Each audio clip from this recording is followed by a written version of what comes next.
Capítulo 13. 6 meses depois, julho de 2013. Ele acorda pouco depois das 8. Está claro do outro lado da janela e o vagão está esquentando. Um calor pesado de respiração e suor. Estações de trem pequenas, com nomes ilegíveis, passam no lampejo e desaparecem. Elaine já está acordada, mas Neil ainda dorme.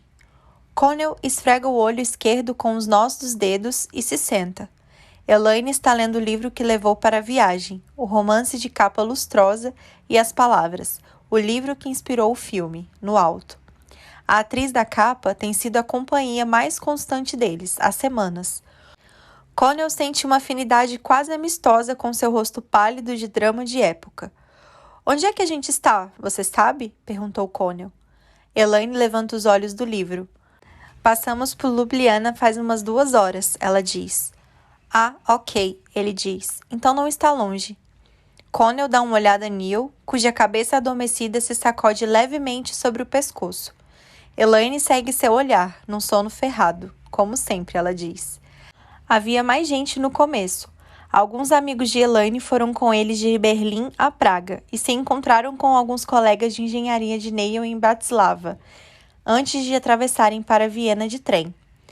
Os hostels estavam baratos, e as cidades que visitaram tinham uma atmosfera agradavelmente transitória. Parecia que Connell não levava consigo nada que fizesse lá.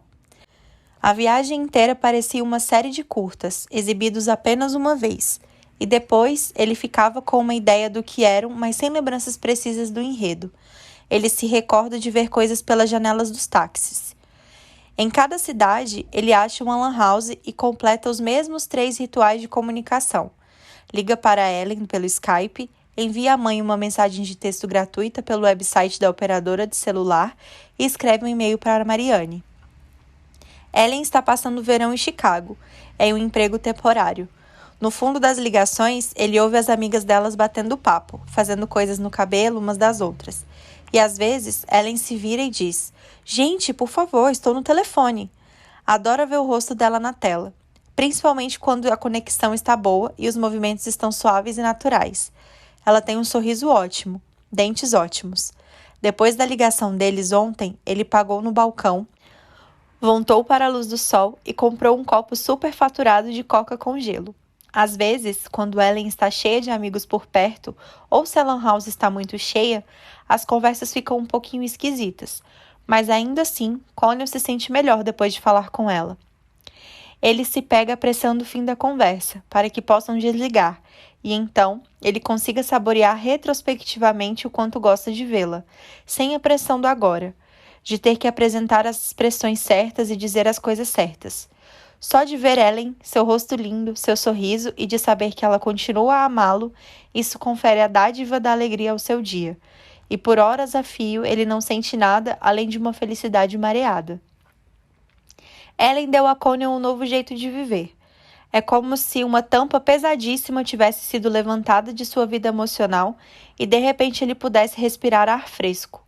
É fisicamente possível digitar e mandar uma mensagem que diga: "Te amo."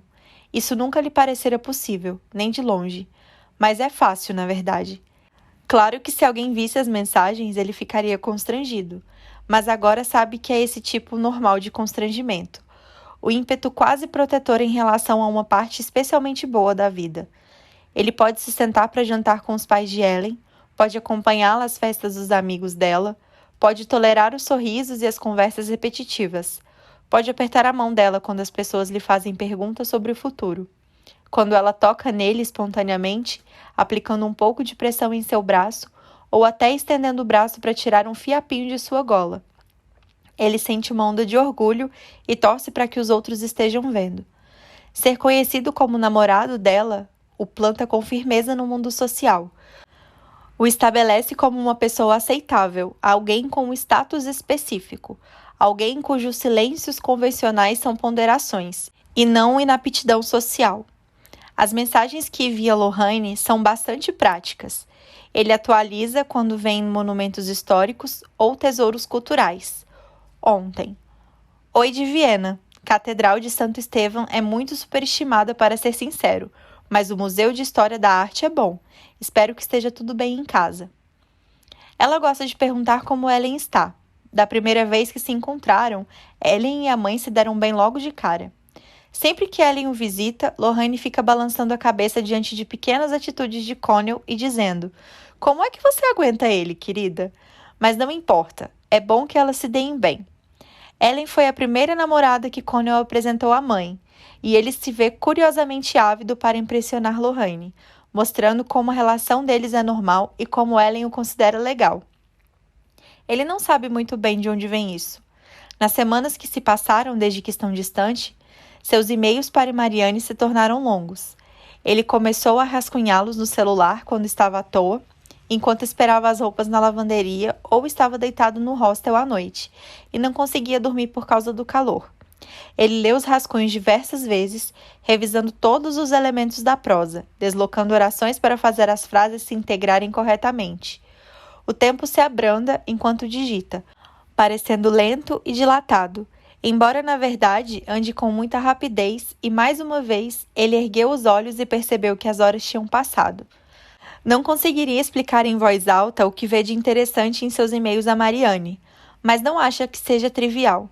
A experiência de escrever parece a expressão de um princípio mais fundamental e mais amplo, algo em sua identidade, ou ainda mais abstrato, que tem a ver com a vida em si.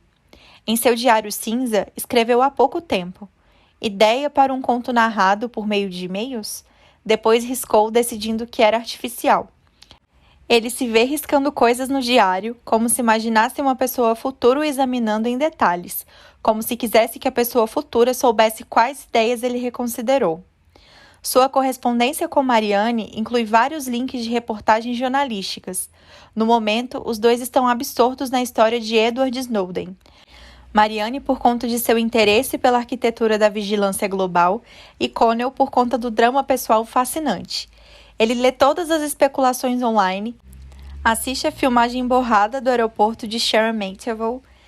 Ele e Marianne só podem falar disso por e-mail, usando as mesmas tecnologias de comunicação que agora sabem que estão sob vigilância. E às vezes parece que a relação deles foi capturada em uma rede complexa de poder estatal, que a rede é uma forma de inteligência em si, contendo ambos e contendo os sentimentos que um tem pelo outro. Tenho a sensação que o agente da NASA que lê esses e-mails tem uma impressão errada de nós, Marianne escreveu uma vez.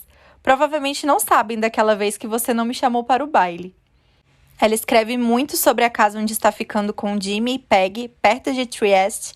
Ela relata os acontecimentos, como se sente, como supõe que os outros estejam se sentindo e o que está lendo, e no que está pensando.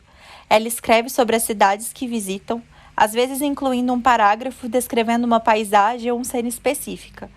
Ela escreveu que saíram da estação de U-Bahn de Schueleinstraße e viram que de repente estava escuro e a folhagem das árvores ondulava sobre eles como dedos fantasmagóricos, e o barulho dos bares e o cheiro de pizza e de fumaça de escapamento. Achava vigoroso pôr a experiência em palavras, como se estivesse prendendo-a a um jarro e ela jamais pudesse sair totalmente dele. Uma vez falou para Marianne que vinha escrevendo contos, e agora ela vive pedindo para ler. "Se forem tão bons quanto seus e-mails, devem ser magníficos", ela escreveu. "Foi uma coisa boa de se ler, embora tenha respondido com franqueza. Não são tão bons quanto os meus e-mails." Ele e Neil e Elaine se organizaram para pegar o trem de Viena a Trieste e passar os últimos dias de veraneio na casa de Marianne, antes de todos pegarem o voo de volta para Dublin. Um bate-volta a Meneza foi mencionado. Na noite anterior, pegaram um trem com suas mochilas e Connell mandou uma mensagem para Marianne. "Amanhã à tarde devemos estar aí. Não vou ter tempo de responder direito seu e-mail até lá. A essa altura, quase não tem mais roupas limpas." Está usando uma camiseta cinza, jeans preto e tênis branco sujo. Na mochila, várias roupas um pouco sujas, uma camiseta branca limpa, uma garrafa de plástico vazia para a água, cuecas limpas, um carregador de celular enrolado, o passaporte, 2 cartelas de paracetamol genérico, um exemplar bem surrado de romance de James Salter e, para Marianne, uma edição de poemas de Frank O'Hara, que achou em uma livraria de Berlim especializada em livros em inglês, e um caderno cinza de capa mole. Elaine cutuca Neil até a cabeça dele tombar para a frente e seus olhos se abrirem. Ele pergunta que horas são e onde estão, e Elaine responde. Em seguida, Neil entrelaça os dedos e estica os braços para a frente. As juntas estalam baixinho. Connell olha para a janela, a paisagem efêmera.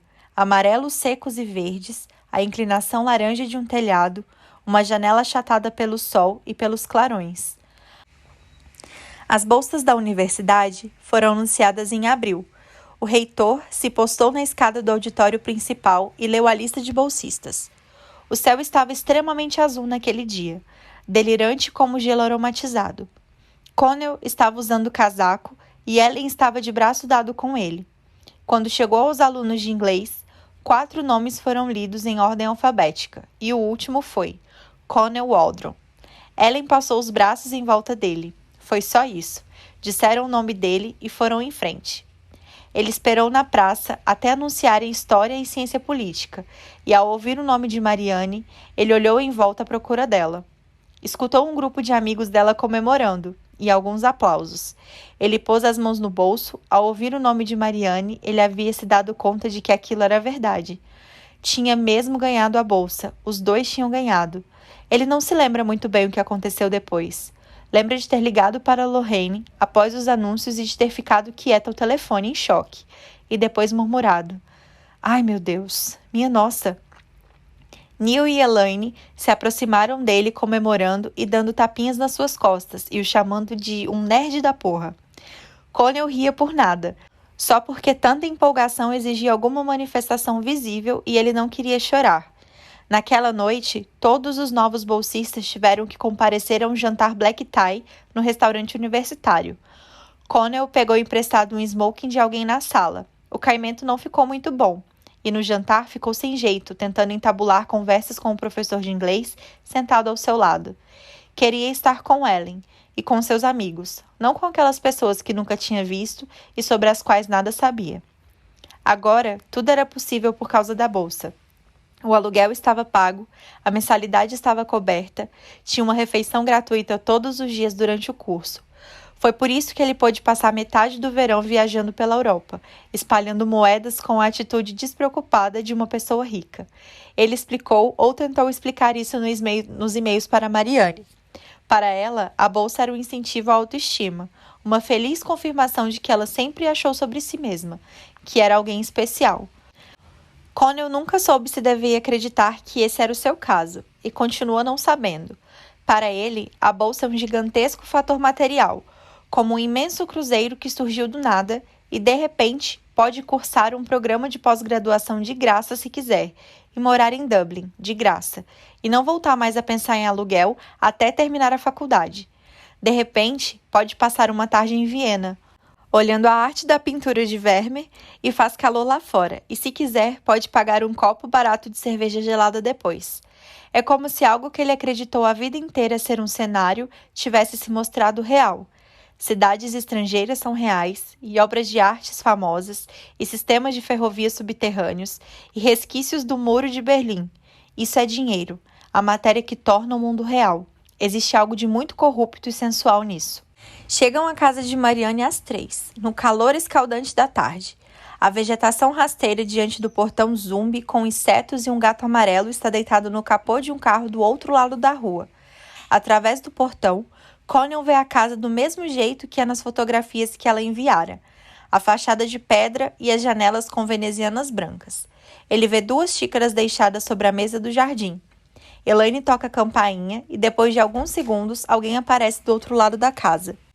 É Peg. Ultimamente, Connell está convicto de que Peg não gosta dele e se vê observando seu comportamento em busca de provas. Tampouco gosta dela e nunca gostou, mas isso não parece relevante. Ela corre até o portão, as sandálias batucando no cascalho. O calor se abate sobre a nuca de Connell com uma sensação de olhos humanos o encarando. Ela destranca o portão e os convida a entrar sorrindo e dizendo: "Tchau, tchau." Está de vestido jeans curto e óculos escuros enormes. Todos caminham pelo cascalho rumo à casa. Neil carregando a própria mochila e também a de Elaine. Peg pesca um molho de chaves do bolso do vestido e destranca a porta da frente. No hall, Uma arcada de pedra leva a um pequeno lance de degraus. A cozinha é um ambiente comprido com azulejos terracota. Armários brancos e uma mesa junto à porta que dá para o jardim, inundada de luz solar. Mariana está parada na área externa, no jardim dos fundos, no meio de cerejeiras, com um cesto de roupa nos braços. Usa um vestido frente única branco e sua pele parece bronzeada. Está pendurando as roupas limpas no varal. O ar fora está bem parado e a roupa fica ali dependurada, em cores úmidas e móvel. Mariane leva a mão à maçaneta e então os vê lá dentro. Tudo isso parece acontecer muito devagar, embora só leve alguns segundos. Ela abre a porta e põe o cesto em cima da mesa, e Connell sente uma espécie de sensação agradavelmente dolorosa na garganta. O vestido dela está imaculado e tem a consciência de como deve estar sujo, já que não toma banho desde que saíram do hostel, na manhã de ontem, e que suas roupas não estão limpas de verdade. Olá, diz Elaine. Mariane sorri e diz, tchau, como se risse de si mesma, e beija a bochecha de Elaine e depois a de Neil, e pergunta como foi a viagem deles. E Connell fica parado ali, aturdido por aquela sensação, que talvez seja apenas um esgotamento total, um esgotamento que se acumula há semanas. Ele sente o cheiro de roupa lavada, de perto vê que os braços de Mariane estão levemente sardentos. Os ombros adquiriram um tom vivo de rosa. Logo em seguida, ela se vira para ele e trocam beijos nas bochechas. Olhando nos olhos dele, ela diz, bem, olá. Ele sente uma certa receptividade na expressão dela, como se colhesse informações sobre os seus sentimentos, algo que aprenderam a fazer um com o outro no decorrer de longo período, como falar uma língua secreta. Sente o rosto arder enquanto ela olha para ele, mas não quer desviar o olhar. Também consegue coletar informações do rosto dela. Entende que ela tem coisas que quer lhe dizer. Oi, ele diz. Mariane aceitou a oferta de passar em seu 3º ano de faculdade na Suécia. Partirá em setembro e, dependendo dos planos que tiveram para o Natal, Connell só voltará a vê-la em junho do ano seguinte. As pessoas vivem dizendo que ele vai sentir saudades, mas por enquanto está ansioso para ver quão longa e intensa será a correspondência por e-mail entre os dois quando ela estiver fora. Agora, olha para seus olhos frios e interpretativos e pensa, ok, vou sentir saudades dela. Ele se sente confuso quanto a isso, como se fosse uma deslealdade de sua parte, pois talvez esteja curtindo a aparência dela ou algum aspecto físico de sua proximidade. Ele não tem certeza do que é permitido que amigos curtam uns nos outros. Em uma série de e-mails sobre a amizade deles que trocaram recentemente, Mariane exprimiu seus sentimentos em relação a Connell, sobretudo em termos de seu constante interesse pelas opiniões e crenças deles, da curiosidade que sente pela sua vida e seu instinto de sondar seus pensamentos sempre que se sente confusa quanto a qualquer coisa. Ele se exprimiu mais em termos de identificação, como torce por ela e sofre quando ela sofre, uma capacidade de perceber e se solidarizar com as suas motivações. Mariane achava que isso tinha a ver com os papéis de gênero. Acho que eu simplesmente gosto muito de você, como pessoa, ele respondeu na defensiva. Que fofura, de verdade, ela respondeu por escrito. Jimmy desce os degraus atrás deles e todos se viram para cumprimentá-lo. Connell faz um gesto meio que de assentir, inclinando o queixo levemente para cima. Jimmy lhe dá um sorriso brincalhão e diz, você está um lixo, cara. Jimmy tem sido um objeto de frequente ódio e escárnio para Connell, desde que virou namorado de Mariane. Durante vários meses, após vê-los juntos pela primeira vez, Connell teve fantasias compulsivas de chutar Jimmy na cabeça até seu crânio ficar com a textura de um jornal molhado. Uma vez, depois de uma rápida conversa com Jimmy em uma festa, Connell saiu do prédio e socou uma parede de tijolos com tanta força que sua mão sangrou. Jimmy consegue ser entediante e hostil ao mesmo tempo, sempre bocejando e revirando os olhos quando os outros falam. E, no entanto, é a pessoa que menos se esforça para ser autoconfiante que Connell já conheceu na vida. Nada o perturba. Ele não parece ser capaz de ter conflitos internos. Connell consegue imaginar estrangulando Mariane com as próprias mãos e se sentindo completamente tranquilo a respeito, o que, segundo ela, de fato acontece. Mariane pega um bule de café enquanto pega e corta o pão em fatias e arruma azeitonas e presunto de Parma em pratos. Elaine está contando das brincadeiras de Neil e Mariane ri de forma generosa. Não porque as histórias sejam tão engraçadas, mas para que Elaine se sinta acolhida. Peg faz os pratos circularem pela mesa e Marianne encosta no ombro de Connell e lhe entrega uma xícara de café. Por conta do vestido branco e da xícara pequena de louça branca, ele tem vontade de dizer: "Você está parecendo um anjo."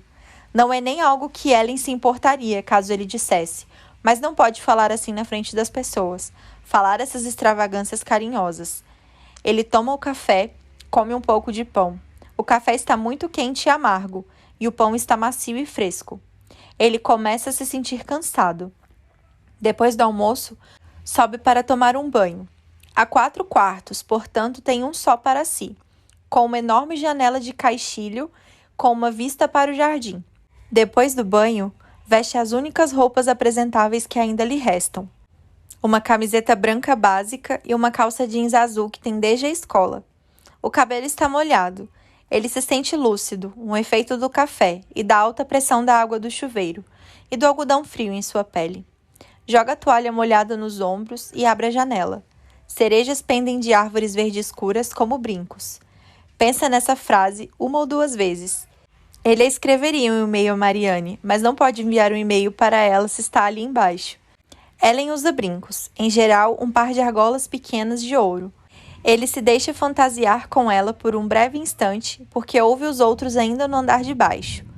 Pensa nela deitada de costas. Devia ter pensado nisso no banho, mas estava cansado. Precisa da senha do Wi-Fi da casa. Assim como Connell, Ellen era bem popular na escola. Continua não medindo esforços para manter contato com os amigos de longa data e os parentes mais distantes, lembrando-se dos aniversários, postando fotos nostálgicas no Facebook. Ela sempre confirma presença em festas e chega na hora. E está sempre tentando tirar fotos em grupo várias vezes até todo mundo gostar do resultado. Em outras palavras, é uma pessoa legal. E Connell está começando a entender que ele realmente gosta de pessoas legais, tanto que deseja ser uma delas. Ela teve um namorado sério no passado, um cara chamado Rory, com quem terminou no 1º ano da faculdade. Ele está na University College Dublin e por isso Connell nunca se esbarrou com ele, mas já olhou suas fotos no Facebook. Não é muito diferente de Connell fisicamente falando, mas é um pouco desajeitado e antiquado. Uma vez, Connell admitiu a Ellen que procurara na internet, e ela perguntou o que achara dele. "Sei lá", disse Connell, "ele parece meio sem graça, né?" Ela achou isso hilário. Estavam deitados na cama, Connell com o braço ao redor dela. "É esse o seu tipo? Você gosta de cara sem graça?" Ele perguntou. "Você que me diga." "Por quê? Eu sou sem graça?" "Eu acho que sim", ela disse. "Quero dizer, é no bom sentido. Não gosto de gente descolada." Ele se levanta um pouco para olhar para ela. "Sou mesmo?" ele diz. "Não estou ofendido, mas eu sinceramente achava que era um pouco descolado." "Mas você é caipira demais." "Sou? Em que sentido?" "Você tem um sotaque forte de Sligo", ela disse. "Não tenho. Não acredito em você. Ninguém nunca me disse isso." "Tenho mesmo?" Ela continuava rindo. Ele passou a mão na barriga dela, sorrindo sozinho, porque a fizera rir. "Mal consigo te entender metade do tempo", ela disse. "Ainda bem que você é do tipo forte e calado." Ele também teve que rir. "Ellen, que maldade!" ele disse. Ela enfiou a mão atrás da cabeça. "Você realmente acha que é descolado?" ela perguntou. "Bom, não acho mais." Ela riu sozinha. "Que bom", ela disse. "É bom que você não seja." Ellen e Marianne se conheceram em fevereiro, na Dawson Street. Ele e Ellen estavam andando de mãos dadas quando ele viu Marianne saindo da livraria Rhodes, usando uma boina preta. "Ah, oi", ele disse, com uma voz angustiada. Pensou em soltar a mão de Ellen, mas não conseguiu fazê-lo. "Oi", Marianne disse. "Você deve ser a Ellen." As duas começaram uma conversa perfeitamente adequada e cordial enquanto ele ficava ali parado, em pânico, contemplando os diversos objetos do ambiente ao redor. Depois, Ellen perguntou: "Então, você e a Marianne, vocês sempre foram só amigos ou..." Estavam no quarto dele, perto da Pierce Street. Ônibus passavam lá fora e jogavam uma coluna de luz amarela na porta do quarto. "É, mais ou menos", ele disse.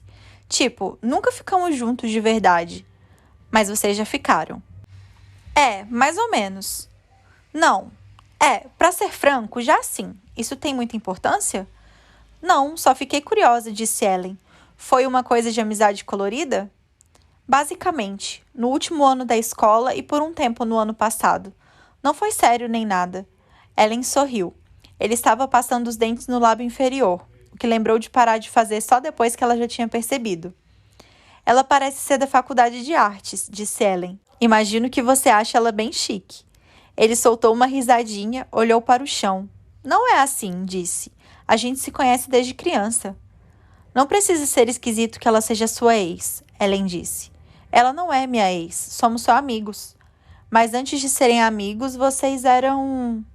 Bom, ela não foi minha namorada, ele disse. Mas você transou com ela, no entanto. Ele cobriu o rosto inteiro com as mãos. Ellen riu. Depois disso, Ellen estava decidida a fazer amizade com Marianne, como se para provar um ponto. Quando a viam em festas, Ellen fazia questão de elogiar seu cabelo e suas roupas. E Marianne assentia vagamente e depois continuava a exprimir uma opinião elaborada sobre o relatório do que acontecia na Madeleine Laundries, ou sobre o caso de Dennis O'Brien. Objetivamente, Connell achava as opiniões de Marianne interessantes, mas entendia como seu gosto por exprimi-las em detalhes, em detrimento de assuntos mais leves, não era um traço universalmente encantador. Uma noite, depois de uma discussão longuíssima sobre Israel, Ellen perdeu a paciência e no trajeto para casa disse a Connell que achava Marianne autocentrada. Porque ela fala muito de política? Perguntou Connell. Mas eu não diria que isso é ser autocentrado. Ellen deu de ombros, mas deu uma inspirada no ar pelo nariz que sinalizou que não tinha gostado dessa interpretação do seu argumento. Ela era exatamente assim na escola, ele acrescentou. Mas não é fingimento, ela se interessa mesmo por essas coisas. Ela realmente se importa com as negociações de paz em Israel? Surpreso, Connell responde apenas: é. Depois de alguns segundos caminhando em silêncio, ele acrescentou: assim como eu, para ser sincero. É bem importante. Ellen suspirou alto. Ele ficou surpreso por ela ter suspirado desse jeito petulante e se perguntou quanto ela teria bebido. Os braços dela estavam cruzados no peito. Sem querer dar sermão, ele prosseguiu. É óbvio que a gente não vai salvar o Oriente Médio falando sobre ele em uma festa. Eu acho que Marianne simplesmente pensa muito nesses assuntos. Você não acha que talvez ela faça isso para chamar atenção? Disse Ellen.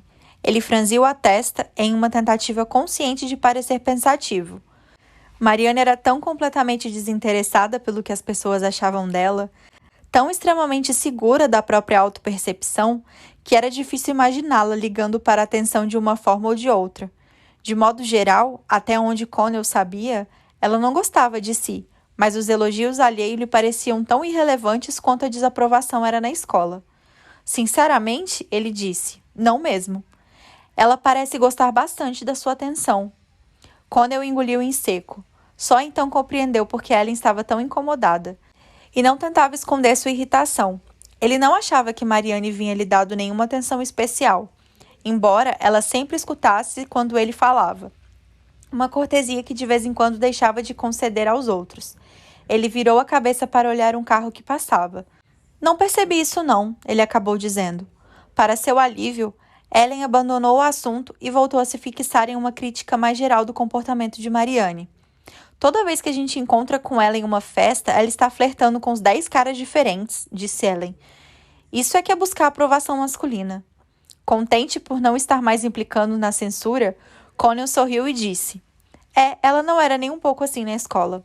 Quer dizer então que ela não se comportava igual uma piranha? Disse Ellen.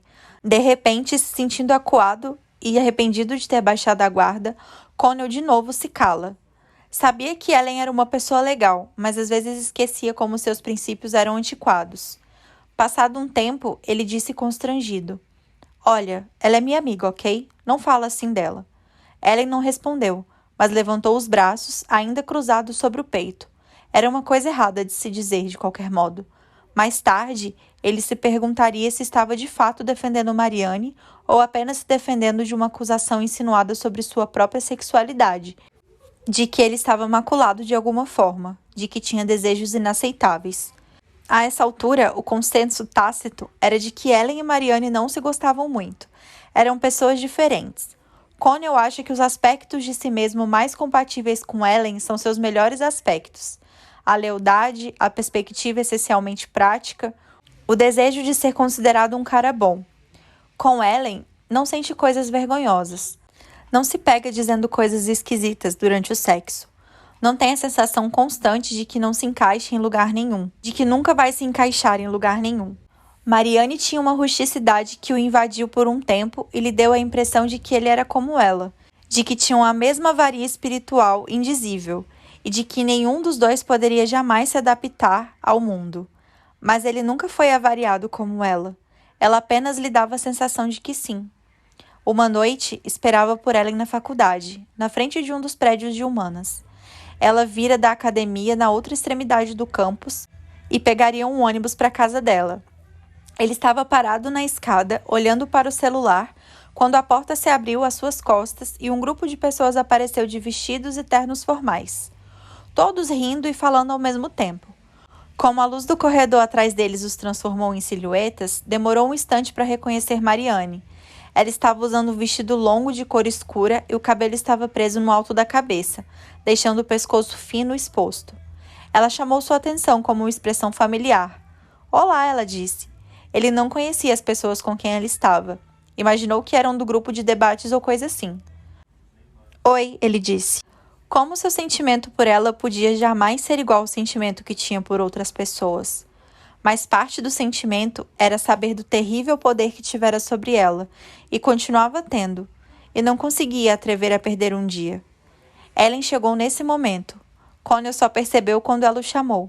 Estava de calças legging e tênis, bolsa de academia pendurada no ombro, um brilho úmido na testa visível sob a luz do poste de luz. Sentiu uma onda imensa de amor por ela, amor e compaixão, quase solidariedade. Sabia que seu lugar era com ela. O que tinham juntos era normal, um namoro bom. A vida que levavam era boa e certa. Ele pegou a bolsa de seu ombro e levantou a mão para dar tchau a Mariane. Ela não acenou de volta, apenas assentiu. Divirta-se, disse Ellen. Então foram pegar o ônibus. Ele ficou triste por Mariane depois. Triste porque nada na sua vida parecera genuinamente saudável. E triste porque tivera de lhe dar as costas. Sabia que isso lhe causaria dor. De certo modo, estava triste, até por ele mesmo. Sentado no ônibus, continuou imaginando-a, parada na porta com a luz vindo de trás. Como estava graciosa e que pessoa glamurosa, formidável ela era, e que a expressão sutil tomava seu rosto quando olhava para ele. Mas não podia ser o que ele queria. Passado um tempo, se deu conta de que Ellen estava falando, e parou de pensar nisso tudo, e começou a escutar. Para o jantar, Peg fez massa e eles comem na mesa redonda do jardim. O céu está com um tom azul piscina encantador, alongado, filme e uniforme como uma seda. Mariane traz uma garrafa gelada de vinho espumante de dentro da casa, com a condensação escorrendo pelo vidro feito suor, e pede Neil que a abra. Connell acha a decisão sensata. Mariane é muito tranquila e sociável nessas ocasiões, como uma esposa de diplomata. Connell está sentado entre ela e Peg. A rolha percorre a parede do jardim e pousa em algum lugar que ninguém vê. Uma crista branca transborda da boca da garrafa e Neil põe vinho na taça de Elaine. As taças são largas e rasas como pires. Jimmy vira a cabeça para baixo e diz: A gente não tem taças de champanhe de verdade? Essas taças são de champanhe, diz Peg. Não, estou falando daquelas compridas, Jimmy explica. Você está pensando na flute, diz Peg. Essas são taças de sobremesa. Ellen riria dessa conversa, e pensando no quanto ela riria, Connell sorri. Mariane diz, não é questão de vida ou morte, né? Peg enche a taça e passa a garrafa para Connell. Só estou falando que essas não são de champanhe, diz Jimmy. Você é muito filisteu, Peg diz. Eu sou filisteu? Ele questiona. A gente está tomando champanhe em molheiras. Neil e Elaine caem na gargalhada, e Jimmy sorri sob a impressão errônea de que riem da sua observação espirituosa. Mariane toca de leve na pálpebra com a ponta do dedo, como se tirasse uma poeira ou cisco. Connell lhe passa a garrafa e ela aceita. É uma taça de champanhe mais antiga, diz Mariane. Eram do meu pai. Vai lá dentro e pega uma taça flute, se quiser. Elas estão no armário em cima da pia. Jimmy arregala os olhos com ironia e diz, não sabia que essa era uma questão tão sentimental para você. Mariane põe a garrafa no centro da mesa e não se manifesta. Connell nunca tinha ouvido Mariane mencionar o pai assim, em uma conversa casual. Ninguém na mesa parece ter noção disso. Elaine talvez nem sequer saiba que o pai de Mariane morreu. Connell tenta fazer contato visual com Mariane, mas não consegue. A massa está uma delícia, diz Elaine. Ah, diz Peggy. Está bem al dente, né? Talvez al dente demais. Estou achando bom, diz Mariane. Connell toma um gole de vinho que espuma frio em sua boca e desaparece que nem ar. Jimmy começa a contar uma história sobre um amigo que está passando o verão estagiando na Goldman Sachs. Connell termina sua taça de vinho e discretamente Mariane a enche de novo. Obrigado, ele diz baixinho. A mão dela paira por um instante como se fosse tocá-lo, mas ela não faz. Ela não diz nada. Na manhã seguinte, ao anúncio das bolsas de estudo, ele e Mariane compareceram juntos à cerimônia de posse. Ela tinha saído na noite anterior e parecia estar de ressaca, o que o agradou, pois a cerimônia foi muito formal e tiveram que usar becas e recitar coisas em latim. Depois, foram tomar café da manhã, juntos em uma cafeteria perto da faculdade. Sentaram-se ao ar livre, em uma mesa na calçada, e as pessoas passavam segurando sacolas de compras de papel e falando alto ao telefone. Mariane tomou uma única xícara de café preto e pediu um croissant, que não comeu inteiro. Connell comeu um omelete grande de queijo com presunto e 2 fatias de torrada com manteiga, além de chá com leite. Mariane disse estar preocupada com Peggy, a única dos 3 que não havia conseguido a bolsa. Disse que seria difícil para ela. Connell inspirou e não disse nada. Peggy não precisa de mensalidade subsidiada ou acomodação gratuita no campus, porque morava com os pais em Black Rock, e os 2 eram médicos. Mas Mariane estava decidida a encarar as bolsas como uma questão pessoal e não como fator econômico. De qualquer forma, estou feliz por você, disse Mariane. Também estou feliz por você. Mas você merece mais. Ele ergueu o olhar para ela, limpou a boca com um guardanapo. Você está falando em termos financeiros? Ele perguntou. Ah, ela respondeu. Bom, eu quis dizer que você é um aluno melhor. Ela olhou para o croissant de um jeito crítico. Ele a observava. Mas em termos de situação financeira também, óbvio, ela disse. Quer dizer, é meio ridículo que eles não façam uma avaliação dessas coisas. Acho que somos de origem bem diferentes no que diz respeito à classe. Não penso muito nisso, ela disse. Acrescentou logo. Desculpa, que ignorância dizer isso. Talvez eu deva pensar mais nisso. Você não me considera seu amigo de classe trabalhadora? Ela deu um sorriso que era mais uma careta e disse. Tenho consciência do fato de que nos conhecemos porque sua mãe trabalha para minha família. Também não acho que minha mãe é uma boa patroa. Não acho que ela paga bem a Lorraine. Não, ela paga uma mixaria. Ele partiu um pedaço fino de omelete com a faca. O ovo estava mais borrachudo do que gostaria que estivesse. Me surpreende que o assunto não tenha vindo à tona antes, ela disse. Acho muito justo que você tenha ressentimentos em relação a mim. Não, não tenho ressentimentos. Por que deveria? Ela largou a faca e o garfo e olhou para ele. Estava com uma expressãozinha ansiosa no rosto. Isso tudo me dá uma sensação estranha, ele disse. Me sinto estranho de black tie e falando coisas em latim.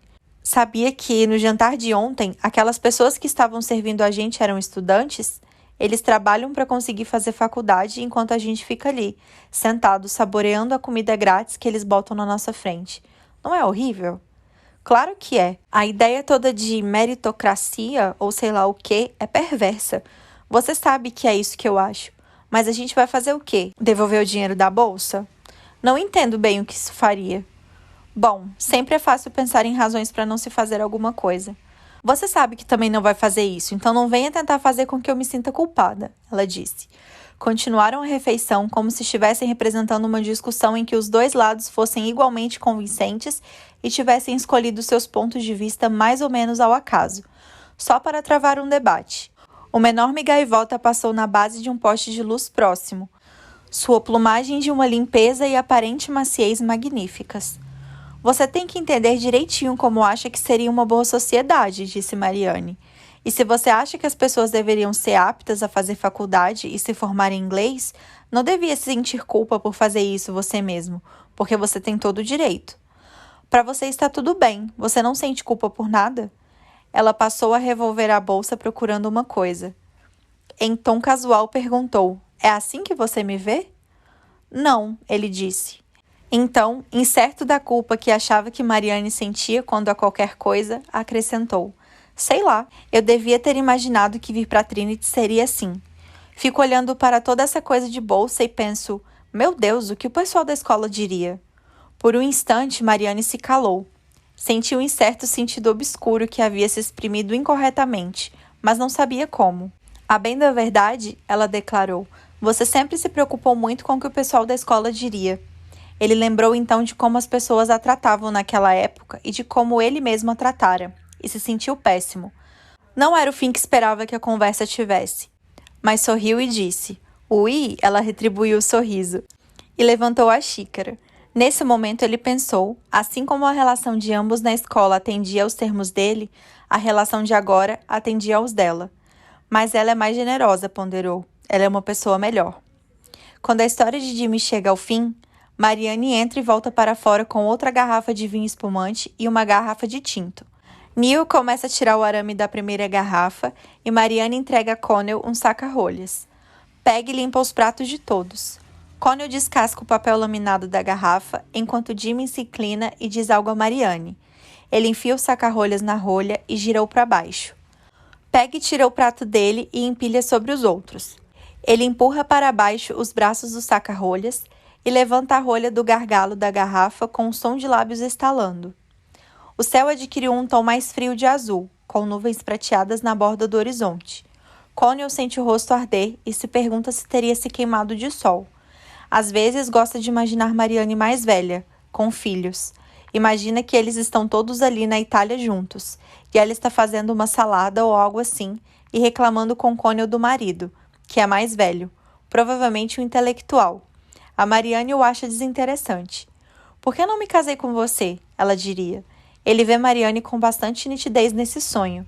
Vê o rosto dela e tem a impressão de que ela passou anos como jornalista, talvez vivendo no Líbano. Ele não se enxerga tão bem, nem sabe o que anda fazendo, mas sabe o que diria a ela. Dinheiro, ele diria. E ela riria, sem tirar os olhos da salada.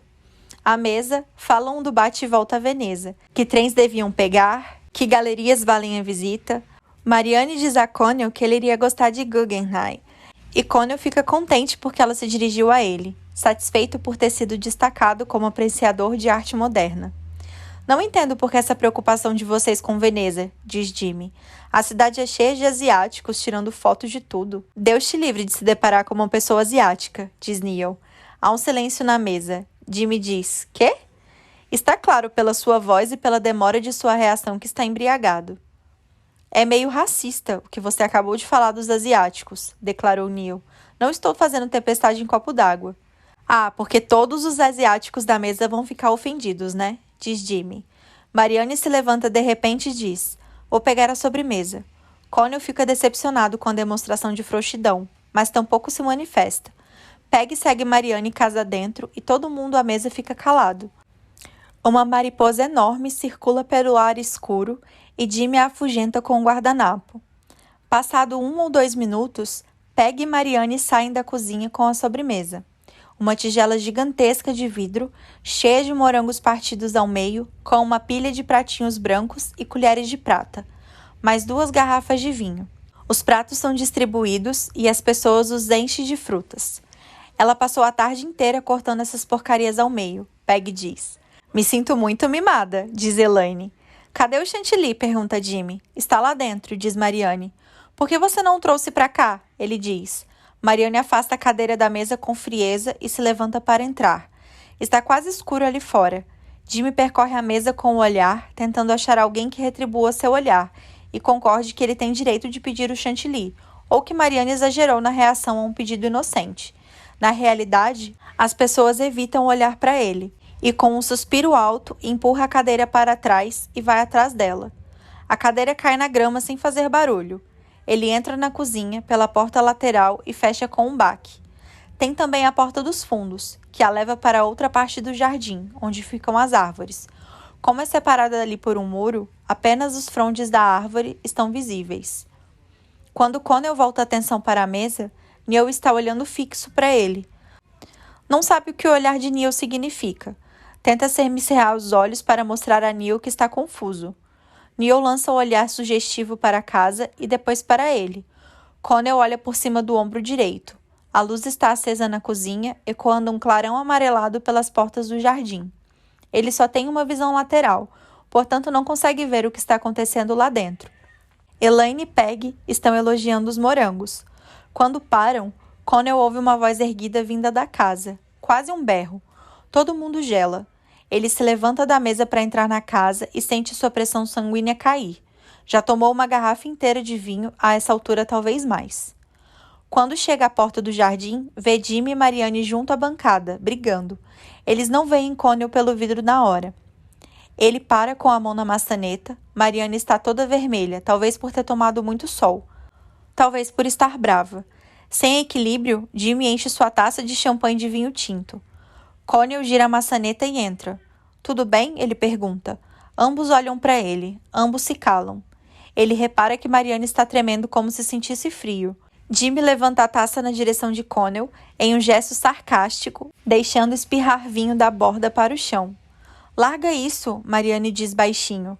Perdão, o quê? Diz Jimmy. Larga a taça, por favor, diz Marianne. Jimmy sorri e assente sozinho. Você quer que eu largue? Ele diz. Ok. Olha só, estou largando. Ele deixa a taça cair no chão e se espatifar. Marianne grita um grito genuíno que sai da garganta e lança seu corpo contra Jimmy, passando o braço direto atrás do corpo como se fosse golpeá-lo. Connell se posta entre eles, o vidro triturado sobre o seu sapato, e pega Marianne pelos braços. Atrás dele, Jimmy ri. Marianne tenta empurrar Connell para o lado. Seu corpo todo estremece, e seu rosto está manchado e desbotado como se andasse chorando. Vem cá, ele diz. Marianne. Ela olha para ele se lembra dela na escola tão amarga e teimosa com todos. Sabia de coisas sobre ela naquela época. Eles se olham e a rigidez abandona seu corpo. E ela amolece, como se tivesse levado um tiro. Você é uma louca de merda, você é, diz Jimmy. Você precisa de ajuda. Connell vira o corpo de Marianne e a conduz rumo à porta dos fundos. Ela não oferece resistência. Onde é que você vai? Diz Jimmy. Connell não responde. Abre a porta e Marianne passa sem se manifestar. Ele fecha a porta depois que os dois a atravessam. Agora está escuro nessa parte do jardim, com apenas a janela mosqueada, proporcionando alguma luz. As cerejas reluzem um pouco nas árvores. Eles escutam a voz de Peg do outro lado do muro. Juntos, ele e Marianne descem os degraus e não falam nada. A luz da cozinha se apaga, às costas deles. Eles ouvem Jimmy do outro lado do muro, se reencontrando com os outros. Marianne enxuga o nariz nas costas das mãos. As cerejas pendem cintilantes ao redor deles, como inúmeros planetas espectrais. O ar está leve de aromas, verde como clorofila. Vendem chiclete de clorofila na Europa, Connell reparou. Lá em cima, o céu está azul veludo. Estrelas bruxeleiam e não iluminam. Caminham juntos por uma fileira de árvores para longe da casa e param. Marianne se encosta no tronco fino e prateado da árvore e Connell passa os braços ao redor dela. Ela parece magra, ele pensa. Será que era tão magra assim antes? Ela aperta o rosto contra a única camiseta limpa que sobrou. Ainda está com o vestido branco que usava mais cedo, agora com um chale dourado, bordado. Ele a abraça com força, seu corpo se ajustando ao dela como o tipo de colchão que supostamente faz bem. Ela esmoece nos braços dele e começa a parecer mais calma. A respiração dele desacelera em um mesmo ritmo. A luz da cozinha se acende por um tempo e depois torna-se a apagar. Vozes se levantam e somem. Connell tem certeza do que está fazendo, mas é uma certeza vazia, como se estivesse desempenhando sem entender uma tarefa decorada. Descobre que seus dedos estão no cabelo de Marianne e que está acariciando sua nuca calmamente. Não sabe há quanto tempo está fazendo isso. Ela esfrega os olhos com um punho. Connell a solta. Ela tateia o bolso à procura do maço de cigarros e uma caixinha amassada de fósforos. Ela lhe oferece um cigarro e ele aceita. Ela risca um fósforo e chama a luz iluminada às suas feições no escuro. Sua pele parece seca e inflamada. Os olhos dele estão inchados. Ela inspira e o papel do cigarro sibila com a brasa. Ele acende o dele, deixa o fósforo cair na grama e o esmaga com o pé. Fumam em silêncio. Ele se afasta da árvore, perscrutando a base do jardim mas está escuro demais para ver qualquer coisa. Ele volta para Mariane sob os galhos e, sem pensar, puxa uma folha larga, cerosa. Ela deixa o cigarro pendurado no lábio inferior e levanta o cabelo com as mãos, retorcendo-o em um nó que amarra com o elástico que tinha no pulso. Depois de um tempo, terminam os cigarros e o apagam na grama. Posso ficar no seu quarto esta noite? Ela diz. Eu durmo no chão. A cama é gigantesca, ele disse. Não se preocupa. A casa está escura quando voltam para dentro. No quarto de Connell, se despedem até ficarem de roupas íntimas. Mariane está com um sutiã de algodão branco, que faz seus seios parecerem pequenos e triangulares. Eles se deitam lado a lado debaixo da colcha, e ele tem a consciência de que poderia transar com ela agora, se quisesse. Ela não contaria a ninguém. Ele acha isso estranhamente reconfortante, e se permite pensar em como seria. Ei, ele diria baixinho. Se deita de costas, ok? E ela simplesmente obedeceria e se deitaria de costas. Tantas coisas acontecem às escondidas entre as pessoas de qualquer modo. Que tipo de pessoa ele seria se isso acontecesse agora? Alguém muito diferente? Ou exatamente a mesma pessoa? Ele mesmo sem nenhuma diferença. Passado um tempo, ele a ouve dizer algo que não entende. Não escutei direito, ele diz. Não sei o que há de errado comigo, diz Mariane. Não sei por que não consigo ser que nem as pessoas normais. A voz dela soa bizarramente fria e distante, como uma gravação de sua voz reproduzida depois que ela já foi embora ou partiu para outro lugar. Em que sentido? Ele pergunta. Não sei por que não consigo fazer as pessoas me amarem. Eu acho que houve alguma coisa errada comigo quando eu nasci. Muita gente te ama, Mariane, ok? Sua família e seus amigos te amam. Durante alguns segundos ela fica em silêncio e depois diz: Você não conhece minha família. Ele mal notou que havia usado a palavra família. Simplesmente procurou algo reconfortante e inexpressível para dizer. Agora não sabe o que fazer. Na mesma voz estranha e sem sotaque, ela continua. Eles me odeiam. Ele se senta na cama para vê-la melhor. Eu sei que você briga com eles, ele diz, mas isso não significa que eles te odeiem. Na última vez que fui para a casa do meu irmão, me disse que eu devia me matar. Num gesto mecânico, Connell se senta com a coluna ereta, tirando a colcha de cima do corpo como se fosse se levantar. Ele gira a língua pelo interior da boca. Por que ele disse isso? Ele pergunta. Sei lá. Ele falou que ninguém teria saudades de mim se eu morresse, porque não tenho amigos.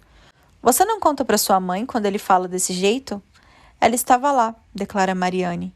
Connell mexe o maxilar. A pulsação de seu pescoço lateja. Está tentando imaginar a cena. O Sheridan em casa, Alan por algum motivo dizendo a Mariane para cometer suicídio, mas é difícil imaginar qualquer família agindo da forma que ela descreveu. O que ela falou? Ele pergunta. Tipo, como foi que ela reagiu? Acho que ela falou alguma coisa ao estilo, não incentiva a menina. Devagar, Connell inspira o ar pelo nariz e expira por entre os lábios. E o que foi que provocou isso? Ele diz, tipo, como que a discussão começou? Ele percebe que algo no rosto de Mariane se altera, ou endurece, mas não sabe dizer exatamente o que é. Você acha que eu fiz alguma coisa para merecer, ela diz. Não, é óbvio que não. Não é isso que eu tô falando. Às vezes eu acho que devo merecer mesmo. Do contrário, não sei por que isso aconteceria. Mas se ele está de mau humor, ele fica me seguindo pela casa. Não tenho o que fazer. Ele simplesmente vai entrando no meu quarto, não interessa se eu estou dormindo nem nada. Connell esfrega a palma da mão no lençol. Ele já te bateu? Ele pergunta. Às vezes. Acontece menos desde que me mudei. Para ser mais sincero, eu nem ligo muito. As coisas psicológicas são mais desmoralizantes. Não sei como explicar de verdade, sei que deve parecer... Ele leva a mão à testa, sua pele parece molhada. Ela não termina a frase para explicar como deve parecer. Por que você nunca me falou isso? Ele diz. Ela não se manifesta. A luz é pouca, mas ele enxerga seus olhos abertos. Mariane, ele diz, o tempo todo que nós ficamos juntos, por que você nunca me falou nada disso? Não sei. Imagino que não quisesse que você me achasse pirada ou sei lá o quê. Eu devia estar com medo de que você não me quisesse mais. Por fim, ele leva as mãos ao rosto. Os dedos estão frios e úmidos nas pálpebras e tem lágrimas nos olhos. Quanto mais força faz com os dedos, mais rápido as lágrimas escorrem, molhadas em sua pele. Nossa, ele diz, Sua voz está densa e ele pigarreia. Vem cá, ele diz, e ela vai até ele. Ele se sente tremendamente envergonhado e confuso. Ficam deitados cara a cara e ele passa o braço em volta do corpo dela. No ouvido dela diz: Me desculpa, tá? Ela o segura com força, com os braços enrolados nele, e ele beija sua testa. Mas ele sempre pensou que ela era pirada, ponderou mesmo assim. Ele fecha os olhos de culpa. O rosto dos dois está quente e úmido. Ele pensa nela dizendo: Achei que você não ia me querer mais. Sua boca está tão próxima que a respiração está úmida nos lábios dele. Começam a se beijar e a boca de Mariane tem um gosto escuro como um vinho. O corpo dela se mexe contra o dele. Ele toca no seio dela com a mão e em poucos segundos poderia estar dentro dela novamente. E então ela diz: Não, não é certo. Mariane se afasta, sem mais nem menos. Ele escuta a própria respiração no silêncio, a patética oscilação de seu fôlego. Espera até desacelerar de novo, sem querer que a voz fale quando tentar falar. Me desculpa, ele diz. Ela aperta sua mão. É um gesto muito triste. Ele nem acredita na idiotice que acabou de fazer. Desculpa, ele pede de novo, mas Mariane já lhe deu as costas.